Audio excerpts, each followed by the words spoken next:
আমাদের এখানে পাসপোর্ট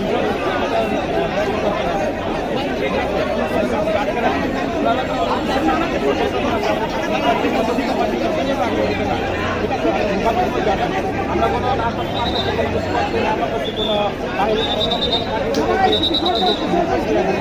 খুব অসহায় আমাদের গভর্নমেন্ট আছে, আমাদের যত স্টাফ আছে, যদি আমাদেরকে এখন দেখে আমাদের যদি সাহায্য করে তাহলে আমরা হয়তো এখান থেকে আমরা মুক্তি হতে পারবো।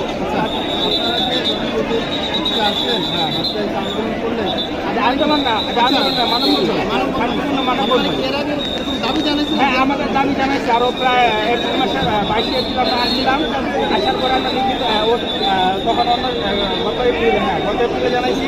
আবার এক সপ্তাহ আগে আমরা সরকারের কাছে আমরা নোটিশ দিচ্ছি যে আমরা ভুক্তভোগী আমাদের কোনো সাহায্য করেন।